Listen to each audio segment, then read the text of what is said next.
La charge mentale des femmes est ce poids invisible de la perfection. Vous en êtes rendu compte, on a toute envie que les choses soient bien faites, qu'elles soient parfaites, mais parfaites à notre façon. Et c'est pour ça qu'on n'arrive pas à déléguer. Et vous avez vu au départ, ça nous fait plaisir. À 20 ans, on est super contente. On s'occupe de la maison, on s'occupe de tout, les années passent. Et puis à un moment donné, on en a rajouté, puis rajouté, puis rajouté. Et puis les journées, elles se finissent plus.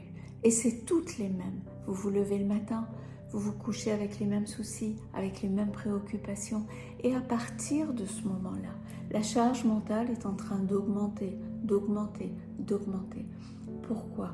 Tout simplement parce que vous n'arrivez pas à prendre du temps pour vous, à comprendre qu'effectivement, on nous a demandé d'être parfaite. On l'est. À ce moment-là, dites-vous, j'aime la femme que je suis et je vais, au lieu de demander aux autres de me respecter, commencer à me respecter moi-même. C'est parce qu'on se respecte soi-même que les autres nous respectent. C'est la posture que vous allez prendre par rapport à vous-même qui va faire que les autres vont vous voir comme vous êtes à l'intérieur. On attend toujours que les autres voient quelque chose, mais ils sont trop occupés avec leur propre vie, donc ils ne voient pas. On ne peut pas leur en vouloir.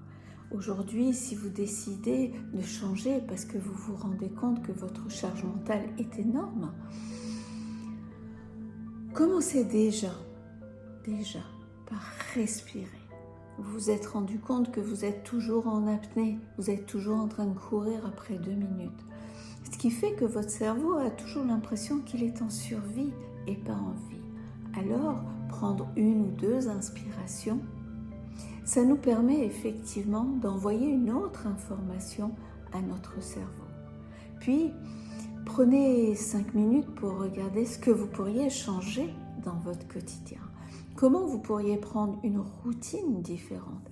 Et n'oubliez pas, si on envoie à l'école les enfants, c'est que nous aussi, on doit apprendre des choses. Alors, quand vous voulez changer quelque chose, c'est comme une recette de cuisine, c'est comme tout, ça s'apprend. Vous devez le noter, vous devez vous le rappeler, vous devez le faire, vous devez l'oublier et recommencer. Alors, notez quelque part comment vous allez pouvoir vous apporter de la ressource, de la recharge. Parce que vous êtes comme votre téléphone, vous êtes toujours en train de vous vider et vos batteries là sont vides. Prenez du temps. Le temps, vous ne le trouverez pas dans un tiroir. Il faut juste le prendre. Alors je sais, il y a des fois où on ne l'a pas du tout. Et ça, c'est OK. Si c'est le cas en ce moment, c'est pas grave. Mais déjà, imaginez que dans un futur proche, vous allez pouvoir vous organiser différemment. Déjà, si vous envoyez ça à votre cerveau, on sait que le cerveau est plastique, donc vous lui envoyez une information que dans un futur relativement proche, vous voulez avoir du temps. Vous voulez savoir prendre du temps. Vous voulez savoir vous écouter, vous respecter. Si vous voulez que les autres vous respectent, si vous voulez que les autres vous écoutent, si vous voulez que les autres prennent en considération qui vous êtes, vous devez l'être. Et ça, c'est une des choses les plus importantes parce que la femme, elle va toujours râler. Mais vous pouvez râler. Pour les hommes, tant que vous râlez, c'est que vous allez faire. Alors arrêtez de faire. Et puis, faites pour vous. Mais pas trop longtemps. Vous n'êtes pas obligé de partir en live. Vous pouvez prendre 5 minutes, puis une demi-heure, puis 1 heure.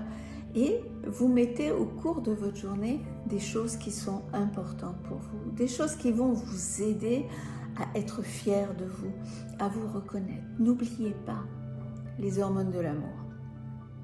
Ces hormones-là, si vous ne vous les donnez pas, votre vie, elle va être de stress. Alors, les hormones de l'amour, c'est reconnaître tout ce que vous faites et vous dire « je suis fière, j'adore quand même faire tout ça. J'aimerais en faire moins, mais je vais apprendre. » Donc déjà, la reconnaissance, la fierté, la confiance en vous. Regardez tout ce que vous faites. Soyez confiante de tout ce que vous avez accompli. Vous voyez, la confiance, c'est quelque chose d'extraordinaire. Obligez-vous à rire. Obligez-vous à célébrer. Tout ce que vous avez aujourd'hui, quelque part, vous l'avez voulu.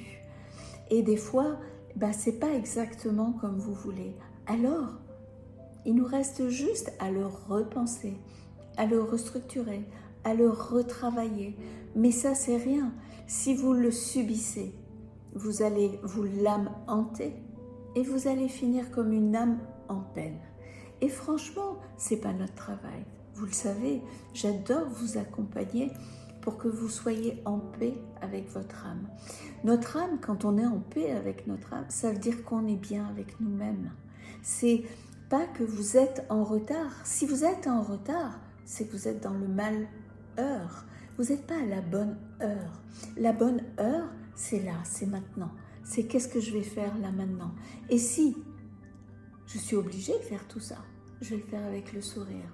Je vais vraiment essayer de m'alléger, que ma charge devienne plus facile. Vous voyez, il ne faut pas que ça soit un fardeau. Il faut vraiment que ça soit un objectif de savoir qui vous êtes et comment vous allez vous sortir de cette impasse. C'est ça la charge mentale, c'est que vous êtes en train de chercher des solutions pour tout et surtout pour tout le monde. Alors, charité bien ordonnée, commencez par vous-même. Arrêtez de regarder comment vous pourriez aider votre famille, vos amis, même des fois vos enfants. C'est pas qu'on les abandonne, c'est que eux-mêmes, ils vont trouver leur propre solution pour pouvoir grandir. Vous voyez, dans le mot oser, c'est vraiment qu'il faut oser pour pouvoir grandir et votre vie devient grandiose. Et c'est ça qui est important. Osez prendre du temps, ça va vous faire grandir. Osez faire quelque chose qui vous fait du bien, un cours de dessin, un cours de peinture, un cours de pilates, quelque chose qui va vous apporter. Mais surtout, n'y allez pas en courant. Ne vous dites pas, après je vais faire ça. Vous êtes là, vous profitez du moment. Vous êtes en train de faire une tâche, vous êtes là, vous en profitez.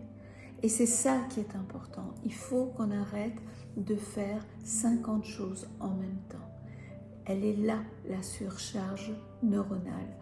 Et notre surcharge mentale vient du fait qu'en même temps que vous faites quelque chose, vous essayez d'écouter autre chose et vous essayez de penser à autre chose. Et là, c'est comme ça que vous vous épuisez. Alors, je vais dire quelque chose qui pourrait être mal interprété, mais ça ne l'est pas du tout à la base. Greffez-vous un cerveau de mec. Les hommes, quand ils font quelque chose, ils le font.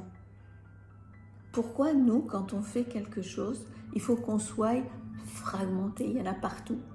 Non, vous avez décidé de ranger votre maison, et vous dites pas, bon, alors je la range pour qu'après, stop, fais-toi des vacances. Pense à ce que tu es en train de faire.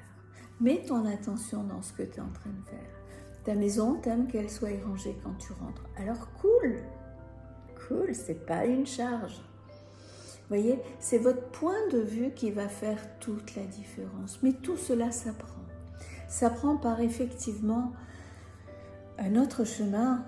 Alors il y a le chemin de la croissance et il y a le chemin de l'éveil. Et le chemin de l'éveil se pratique avec la méditation. Alors je vous ai préparé une petite méditation que vous pourrez retrouver sur mon site. Justement là-dessus, prendre le temps, savoir écouter son corps, savoir s'arrêter, savoir aller dans la direction. On n'a pas besoin de prouver qu'on est parfaite, on l'est. Juste méditez là-dessus, vous êtes parfait.